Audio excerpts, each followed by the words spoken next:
Thank you.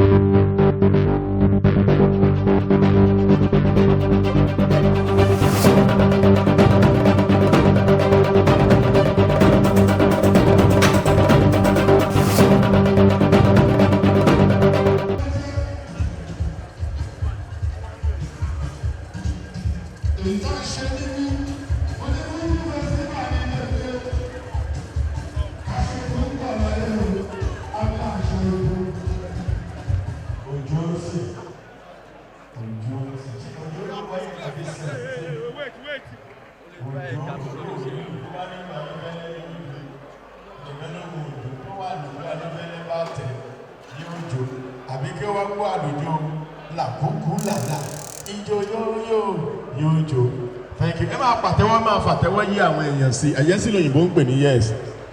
Ladies and gentlemen, I announce to you the arrival of Dr. Adewale Ayuba, Bonswe Fuji King. Everybody, wow!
Adewale Ayuba, Bonswe Fuji King.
Thank you. Ẹjọ́ gbogbo ẹ̀yin tẹ́ gba àwọn abẹ́ ribbons ẹ̀ wọlé tí wọ́n bá mú yín àbí tí wọ́n gbá yín létí ẹ̀ má bínú. Ẹjọ́ èrò ti pọ̀ jù mẹ́, we are fine. Please, it's okay. It's okay. Gentlemen of the press, we are fine.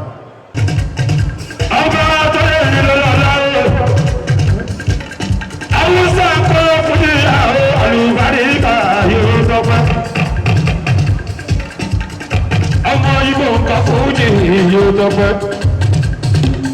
If you have gone for yourself tomorrow, everybody knows about you.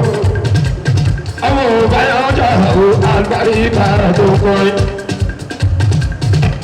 Yeah, I feel like what I thought I would have a house. Grab that fellow, turn it on. I'm glad to see you. I'm glad to see you.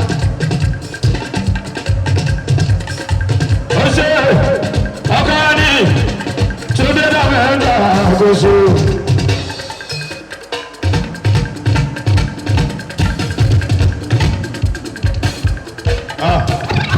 Today man here Alubarika Starboy. I can really advise that you don't rest on your horse to attain more greater feat in the selfless service to humanity. Kudos for carving a niche for yourself. Kudos for carving a niche for yourself and also making me a proud leader. Thank you and God bless.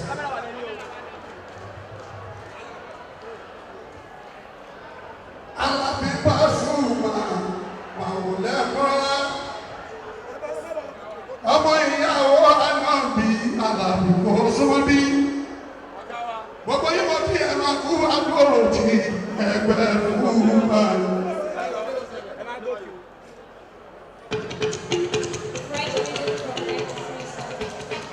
àti wọ́n á tó ṣùgbọ́n sáré ìdí gbogbo yìí mo dúpẹ́ fún. ẹ̀gbọ́n ẹ̀ ń bẹ ní ìkàlẹ̀ Dr. Adewale Pasuma ọmọ àkùrù kálẹ̀. Obesere akọ̀dé àdéhìí mo kí ẹ sí bí. Aláwọ̀bìnrin máa ń la ìta mo kí ẹ sí bí. Oṣù bá mi ní sáà yìí gbogbo yìí mo ń kí. Àtàwọn aláṣun lé ìwọ̀lọ̀ gbogbo yìí mo ń kí. Ẹ máa kú ọdún òjì gbogbo ọlọ́ọ̀nà. Nítorí bẹ́ẹ̀ jẹ̀ mọ́ ojú òjì mi. Ojú òní tí ìyẹn ọ̀nà ọlọ́run ọba. Torójú kì í tọ́ ọlọ́run. Ojú kì í tì í náà lẹ́. Gbogbo tẹ bá lọ́wọ́ sí bẹ́ẹ̀ bá lù á máa dúró. Gbogbo tẹ bá lọ́wọ́ sí ìtẹ́ bá tú kọlọ́run bá gbà wọ̀ tú. Gbogbo tẹ bá dé ọlọ́run á máa dé. Tòrẹ́ ẹ̀ ti fi wá ṣeré ẹ bá wọn lọ́wọ́ àfiṣe o ẹ máa bú àdúgbò lójì bá tún lè dá mẹ́ta ẹ ṣeun tó ní dá mẹ́ o dá mẹ́ta. Ẹ káàbọ̀ sí agbára kan àṣẹ fò. Wọ́n ní mo lẹ́rù kún mo lè ní ṣáìfò. Ẹ bá rí ní ilé wa ṣọ̀tẹ̀ fún wa pa. Wọ́n ní mo kárí sódà sódà mo ga pa. Ọ̀gá bọ́ọ̀sì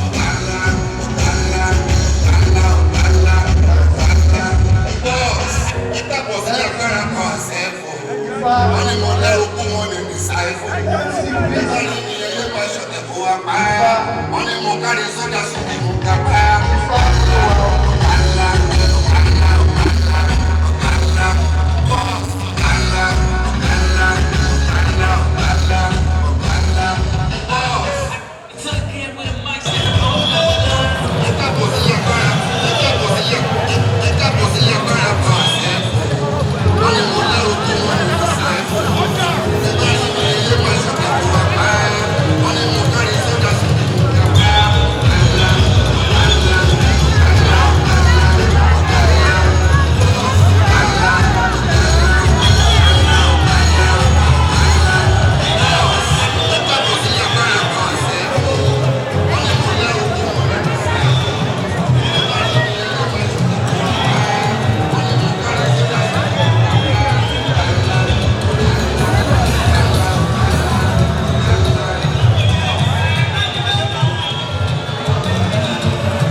Distinguished guests, ladies and gentlemen, gentlemen of the press, I think we are fine. Paparazzis, please. Alhaji Patira, Governor. Ẹ jọ̀ọ́ gbogbo àwọn tí wọ́n dúró yìí ó ti tó. Thank you. A fẹ́ tẹ̀síwájú, please. Ẹ kúrò mbẹ̀. Ẹ jọ̀ọ́. Ẹ jọ̀ọ́.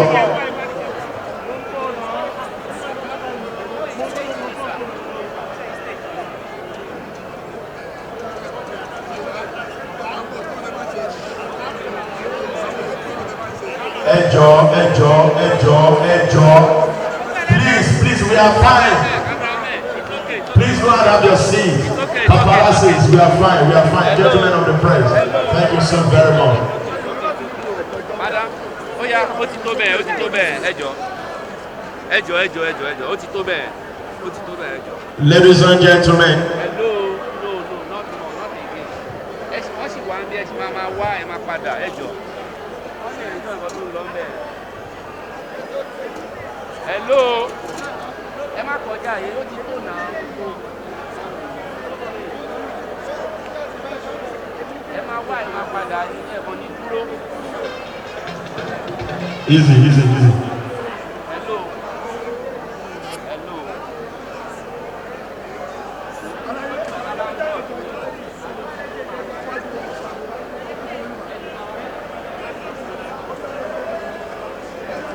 Take your short go. It's okay.